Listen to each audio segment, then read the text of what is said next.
Jay Says here, doing another video blog. If you're watching this on YouTube, the link to my blog is in the info box below, along with anything else I reference in this video. If you're watching this on the blog, JSays.weebly.com, thank you so much for visiting the website.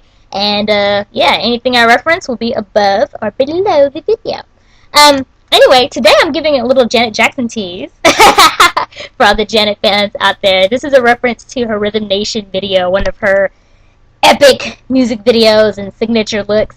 If you don't know what I'm talking about, you're probably too young to remember, and you need to YouTube her video. As a matter of fact, I will put the link to the Rhythm Nation music video in the info box, or somewhere around this video. Yeah, you have to see that. You have to know Rhythm Nation.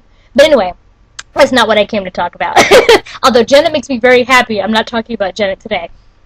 I'm talking about being culturally egocentric.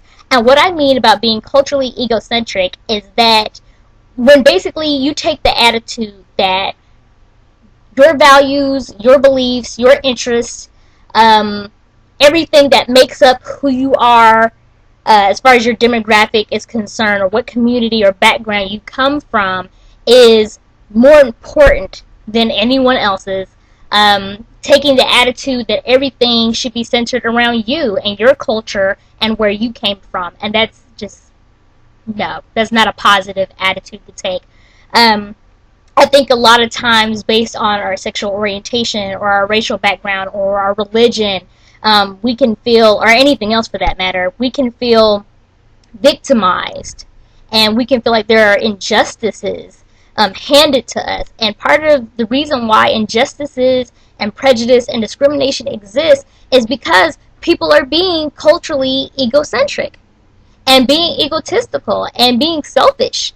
If we didn't have that type of attitude, if no one had that type of egotistical attitude, then those types of prejudices and injustices wouldn't exist. I feel like I'm rambling, but anyway, I wanted to do this video after I read some quotes from Rolling Stone. They do quotes of the week, political quotes, and I saw a couple of things that struck me as culturally egocentric. I just wanted to give some examples here. Alright, Newt Gingrich, presidential hopeful and former House Speaker, said recently, "I have 2 grandchildren. Maggie is 11, Robert is 9. I'm convinced that if we do not decisively win the struggle over the nature of America, by the time they're my age, we will be in a secular atheist country, potentially one dominated by radical Islamists, with no understanding of what it once meant to be American." There are so many things wrong with that statement. What's culturally egocentric about this is that he's implying that being atheist or of the Islamic faith is un-American. He's saying that the only thing that religion-wise makes someone American is being of the Christian faith. I'm assuming he's Christian. Whatever faith he is, he's saying that his is American and no one else's is. Furthermore, he's also implying that there's something negative and dirty and wrong about being a part of these other spiritual beliefs. Republican presidential candidate Herman Cain recently said, "My motivation for saying that no, I wouldn't hire Muslims to my administration as president was based upon the fact that they are trying to push Sharia law off on this country, and I'm simply not going to try and be politically correct in order to help facilitate that." So he's basically saying the politically correct thing to do would be to not be culturally egocentric and be open to another set of beliefs impacting laws and government in this country.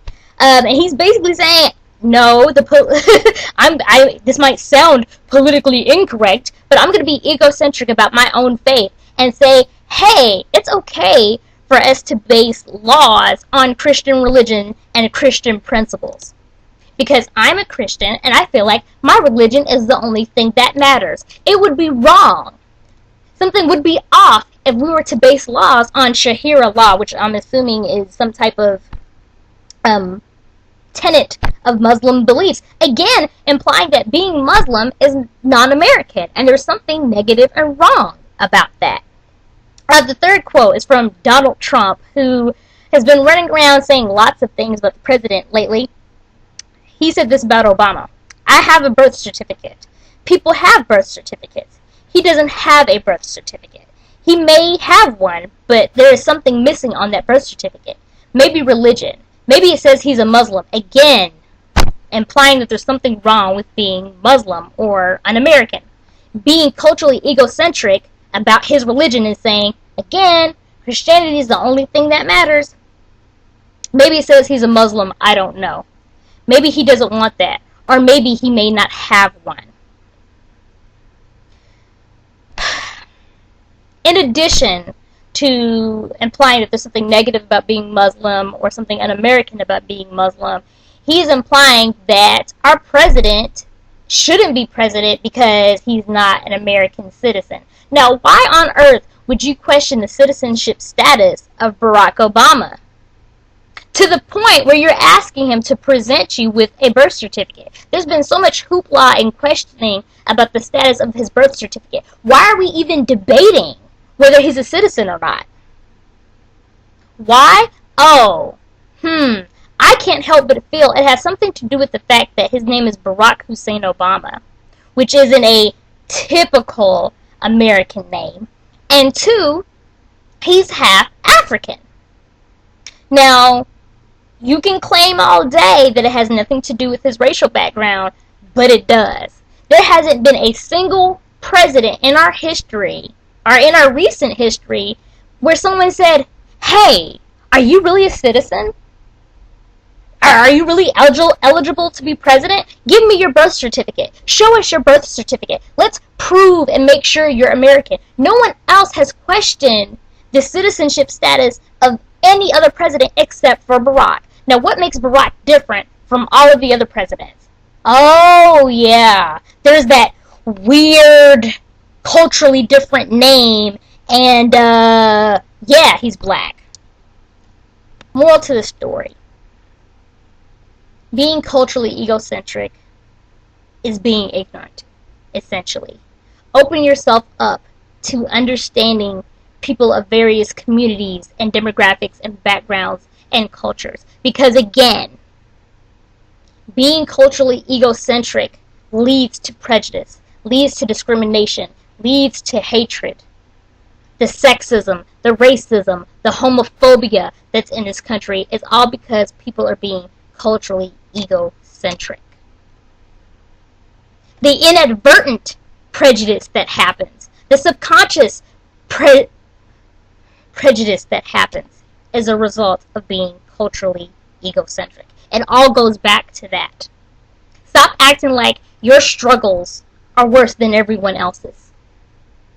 Everybody struggles in some shape, form, or fashion. And until you live as that person, you live as that other race or other orientation or that other income status, you will never understand what a day in the life is like for them. So stop prejudging it. Stop assuming what their struggle is like. Because you don't know until you are them. Which very well may not happen. Stop the ignorance.